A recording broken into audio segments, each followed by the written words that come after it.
நான் எதுவுமே எதிர்பார்த்து போகவே இல்லை ப்ரோ. நான் எம்டியாக தான் போனேன். படம் வந்து பார்த்தீங்கன்னா ஒன் டைம் வாட்சபிள் தான். February 14க்கு இந்த படம் வந்து எல்லா பசங்களுக்கும் ரொம்ப பிடிக்கும். படம் வந்து ஓகே படம் தான். ஆமாம் அப்படிங்கிற காரணத்துக்காக சொல்லுது.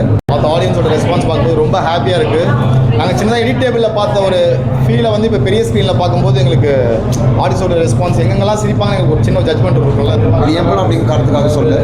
ஒரு லவ்வர்ஸாகவும் காமிக்கல, ஒரு லவ் கான்செப்டும் இல்லை. பூக்கி படம் வந்து பார்த்தீங்கன்னா ஒன் டைம் வாட்சபிள் தான். நீங்கள் ஆவோன்னா எக்ஸ்பெக்ட் பண்ணி வந்தீங்கன்னா ஒன்றுமே இருக்காது. ஒரு சின்ன ஒரு சாதாரண ஒரு படத்தை பார்க்கலாம். உங்களுக்கு February 14 காதலர் தினம் வருது. காதலர் தினத்துக்கு ஒரு காதலான ஒரு படத்தை பார்க்கணும்னா கண்டிப்பாக வந்து பார்க்கலாம். அவங்கள மோசம் பண்ணாது. ஆனால் அதே சமயத்தில் வந்து இது பயங்கரமாக எனக்கு கனெக்ட் ஆச்சு அப்படி இப்படிலாம் சொல்ல முடியாது. ஒரு சின்ன கதையை எடுத்துகிட்டு ஒரு தரமாக பண்ணியிருக்கா அப்படின்னு தான் நான் சொல்ல முடியும். இல்லை ஆக்சுவலி வந்து பிளான் பண்ணதே ஒரு லவ் பண்ண எடுப்போம். ஏன்னா அந்த பையனை வந்து வேரியஸ் ஜானரில் காமிக்கணும்னு சொல்லிட்டு மாமா முடிவு பண்ணிட்டாரு. ஃபஸ்ட்டு வந்து பார்த்தீங்கன்னா பயங்கரமான ஒரு ஆக்ஷன் சீக்வன்ஸ் மாதிரி அவர் கொண்டு வந்தார் மார்கன் படத்தில்.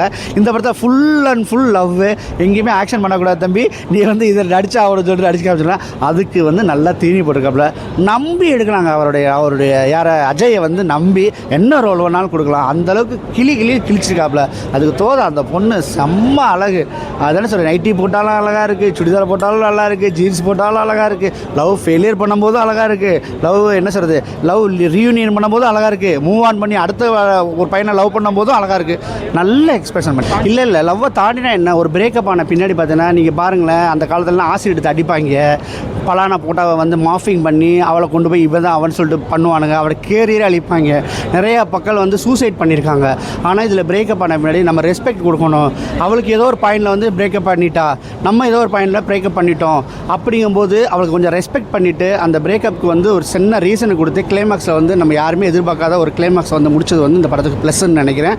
உண்மையிலே மக்கள்லாம் அப்படி தான் இருக்கணும். லவ் பிரேக்கப் ஆச்சா நம்ம சொல்லுவோம்ல, ஆழ்வார்பேட்டை ஆண்டவா போட்டுட்டு அது என்ன சொல்லுவார், இந்த பொண்ணு இல்லைன்னா அந்த பொண்ணுக்கு போ, அந்த பொண்ணு இல்லைன்னா அந்த பொண்ணுக்கு போன்னு சொல்லுவார்ல. அது மாதிரி த்ரிஷா இல்லைன்னா நயன்தாரா இல்லைன்னா தமன்னா, அப்படியே அனுஷ்கான் போயிட்டே இருக்கணுமே ஒழிய ஒரே பொண்ணை வந்து காலிச்சு 90s கிட்ஸ் மாதிரி தன் வாழ்க்கையை அழிச்சிக்கிட்டு அவன் கேரியரை அழிச்சிக்கிட்டு நம்ம போகக்கூடாது. ஸோ அதை வந்து இனிமேல் ஒரு காலங்களில் அப்படி தான் இருக்கும். இனிமேல் வந்து மாதத்துக்கு ஒரு பிரேக்கப் கூட வரும் போல் இருக்குது. 2K கிட்ஸு ஜென்சி கிட்ஸு பரவாயில்ல. ஸோ அதை வந்து இவங்க வந்து அனலைஸ் பண்ணி சொல்லியிருக்காங்க. இது ஒரு நல்ல மெசேஜ் கூட இருக்கும். ஹீரோ தான் பிச்சு எடுத்துட்டாப்ல. ஹீரோயின் மோசம் கிடையாது. ரெண்டு பேரும் கம்பேர் பண்ணும்போது அஜய் வந்து ஒரு படி மேலே போயிட்டு ஆக்டிங் நல்லா பண்ணியிருக்காப்புல. ஹீரோ என்ன அழகாக இருக்கிறதுனால அவங்களுக்கு நல்ல என்ன சொல்கிறது மேட்ச் பண்ணியிருக்காங்க. இல்லை போர் அடிக்கிற மாதிரிலாம் அவ்வளோவா இல்லை. பட் ஆனால் என்ன நல்லா பண்ணியிருக்கலாமே, என்னையை பொறுத்தவரை மை பாயிண்ட் ஆஃப் வியூவில் இன்னும் நல்லா பண்ணியிருக்கலாமே, இன்னும் நல்லா பண்ணியிருக்கலாமே ஒரு ஏக்கம் ஒன்று இருந்துச்சு. ஆனால் கிளைமாக்ஸில் வந்து அந்த ஏக்கத்தை வந்து கொஞ்சம் சரி பண்ணுற மாதிரி. பெஸ்ட்டு சீன் வந்து பாண்டியராஜ் சார் சீனு. ஒரு அப்பனா வந்து மகன் வந்து என்னென்னலாம் பண்ணணும்னு கனவு காம்பார். ஏன்னா அவரால் முடியாதது அப்புறம். ஸோ அந்த கனவு வந்து மகன் நிறைவேற்றும் போது ஒரு சீன் பண்ணியிருப்பார். இதெல்லாம் எதுக்கு போட்டு நடிக்க வச்சாங்க, பாண்டியராஜ் எல்லாம் இன்னும் ஏன் நடிக்கிறாரு அப்படிலாம் நினச்சிட்டு இருப்போம். அந்த சீனில் வந்து அவர் வெளுத்து கட்டிட்டாப்புல. அந்த மாடிப்படி ஏறதுக்கு படியில் அந்த கம்பி இருக்கும்ல, ஹேண்ட் ரயில்னு சொல்லுவோம், அந்த ரயில் பிடிச்சிட்டு அப்படி நிற்பாப்புல. அப்படியே அவர் இப்படி ஏற சீன் வந்து சான்ஸே இல்லை. அந்த ஃப்ரேமில் வந்து கண்ணில் இருந்து தண்ணி விழுந்துடும், அந்தளவுக்கு பண்ணிட்டேன். பூக்கி படம் பார்த்துட்டு வந்தேன். படம் வந்து ஓகே படம் தான். நான் வந்து ஒரு லவ் ஸ்டோரியாக வந்து நல்லா இருக்கும் அப்படின்னு சொல்லிட்டு வந்தேன். பட் அந்த அளவுக்கு வந்து காமிக்கல, ஒரு லவ்வர்ஸாகவும் காமிக்கல, ஒரு லவ் கான்செப்டும் இல்லை. ஒரு நார்மல் ஒரு பிரேக்கப் பண்ணி ஜாயின் பண்ண மாதிரி தான் இருந்துச்சு. மற்றபடி I'm not satisfied. Okay movie, one time watch பண்ணலாம். பர்ஃபார்மன்ஸ் நல்லா இருக்கு. எல்லாரும் அவங்கவுங்க பர்ஃபார்மன்ஸ் வந்து நல்லா பண்ணியிருந்தாங்க. ஹீரோவும் சரி ஹீரோயினும் சரி நல்லா பண்ணியிருந்தாங்க. மியூசிக் வந்து நல்லா இருந்துச்சு. மியூசிக் பொறுத்த வரைக்கும் சூப்பர்.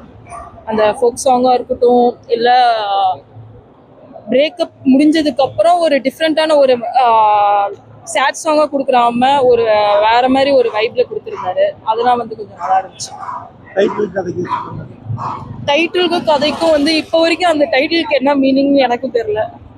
பூக்கின்னு வந்து எதுக்கு வச்சாங்க, ரெண்டு பேரும் வந்து அந்த பேர் வச்சு தான் கூப்பிட்டாங்க, அதுக்கான எதுக்கு கூப்பிட்டுக்கிட்டாங்கன்னு சொல்லிட்டு டீட்டெயில் வந்து எக்ஸ்பிளைன் பண்ணல. அதே மாதிரி அவங்களுக்குள்ள உள்ள ரொமான்ஸு லவ் வந்து அவ்வளோ அதிகமாக அவங்களோட பிரேக்கப் இதுதான் காமிச்சாங்க தவிர அவங்களோட லவ் எந்த அளவுக்கு strong. First half second half வந்து ரெண்டும் ஒரே மாதிரி தான் இருந்துச்சு. ஈக்குவலாக தான் இருந்துச்சு. ஹீரோ சரி ஹீரோயின் சரி நல்லா நடிச்சிருக்காங்க. நல்ல கான்செப்ட் நல்லா இருக்கு. பட் இன்னும் கொஞ்சம் எடுத்துருக்கலாமோ பெட்டரா. நல்லா காமெடியா அந்த சின்ன சின்ன விஷயம், அந்த ஸ்கிரீன்ஷாட்ஸ்லாம் நல்லா. அதனால நீங்க என்ன பண்ணுங்கன்னா ஃபர்ஸ்ட்லாவே முடிஞ்ச வரைக்கும் சரி பண்ணி வாழ்றதுக்கு முயற்சி பண்ணுங்க. அது ஒரு விதமா மறைமுகமா சொல்லியிருக்காங்க. விஜய் ஆண்டனி சார் படம் முழுக்க வந்திருக்காரு இசையால. ரொம்ப நல்லா இருக்கு. அவருடைய இசை வந்து படத்தோட பார்க்கும்போது நல்லாவே இருக்கு. ஆர்கன்ல வேற மாதிரி பண்ணிருப்பாப்ல ஹீரோ, இதுல ரொமான்டிக்கா. ஆமா, இது ரொமான்டிக் யங்ஸ்டர் உடைய மனசுல இடம் பிடிக்கிறதுக்கு தான் நல்லா இருக்கு. அவருக்கு அந்த வயசுக்கு இப்பயே ரொமான்டிக் பண்ணலைன்னா அப்புறம் எப்போ ரொமான்டிக் பண்ண முடியாது. February 14க்கு இந்த படம் வந்து எல்லா பசங்களுக்கும் ரொம்ப பிடிக்கும். லவ்வர்ஸா பசங்களா என்ஜாய் பண்றதுக்கான எல்லா எலமெண்ட்டும் இதுல இருக்கு. நல்லாவே இருக்கு. இந்த சென்சி கிட்ஸுக்கு கனெக்ட் ஆகுமா? அவனுக்கு டாக்ஸிக் லவ் அந்த மாதிரி இருக்காங்க, அது இந்த மாதிரி ரொமான்டிக்கா பார்க்கும்போது கண்டிப்பா பார்க்கலாம். இப்ப நான்லாம் வந்து 80 கிட்ஸ் எனக்கே பிடிச்சிருக்குன்னா அப்ப வந்து அவங்களுக்குலாம் பிடிக்காம போகிறதுக்கு வாய்ப்பே இல்லை. எல்லாமே பிடிச்சிருக்கு. லவ் வந்து இன்னும் இந்த எத்தனை வருஷம் ஆனாலும் லவ்வுக்கு ஒரே ஃபீல் தான், வேற எந்த புது ஃபீல் எல்லாம் ஒன்றும் வரப்போறது இல்லை. ஃபர்ஸ்ட் லவ் எப்பயுமே வலியா இருக்கும், அது மட்டும்தான் லவ். அதுக்கு அடுத்து வர்றதெல்லாம் நம்மளுடைய வாழ்க்கையை கடத்துறதுக்கான ஒன்றா தான் இருக்கும். அதை சொல்லியிருக்காங்க. எந்த வருஷமானாலும் அதே தானே. நம்ம 70ஸ்லயும் அப்படித்தான் பார்த்துருக்கோம், 80ஸ்லயும் அப்படித்தான் பார்த்துருக்கோம், இப்பயும் அப்படித்தான் பார்க்குறோம். அதுலேருந்து போரெல்லாம் அடிக்கவே இல்லை. போர் அடிக்கிறதுக்கு வாய்ப்பே இல்லை. அது பாட்டு அப்புறம் வந்து அந்த கதையை வந்து நகர்ந்து நம்மளை வந்து என்கேஜ் பண்ணிக்கிட்டே தான் இருக்கு. எந்த இடத்துலையும் தொய்வாகவே இல்லை. ரொம்ப நல்லா இருக்கு. ஹீரோயினியோட நடிப்பு நல்லா இருக்கு. பசங்க எல்லாமே நல்லா தான் பண்ணியிருக்காங்க. எதுவுமே தப்பா தெரியல. அவ்வளோ ஒன்றும் மோசமான நடிப்போ எதுவும் இல்லை. நல்லா தான். பூக்கின்றது வந்து அது பசங்களை செல்லமாக கூப்பிடுறது, நல்லவன், அழகானவன், அப்புறம் செல்லம், இதுக்கான அர்த்தம் தான். நான் எதுவுமே எதிர்பார்த்து போகவே இல்லை ப்ரோ. நான் எம்டியாக தான் போனேன். ஆனால் நல்லா ஃபீல் பண்ணி அனுப்பிச்சிட்டாங்க. நல்லா இருக்கு படம். போர்லாம் அடிக்கல. நம்ம வந்து ஒரே எமோஷனை த்ரூ அவுட்டாக கொண்டு போனால் தானே போர் அடிக்கும்.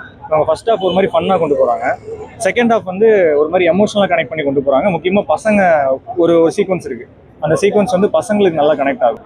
லவ் டுடேல அவங்க சொன்ன விஷயம் வேற, லவ் டுடேல சொன்ன விஷயம் வேற, இதில் சொல்லியிருக்க விஷயம் வேற.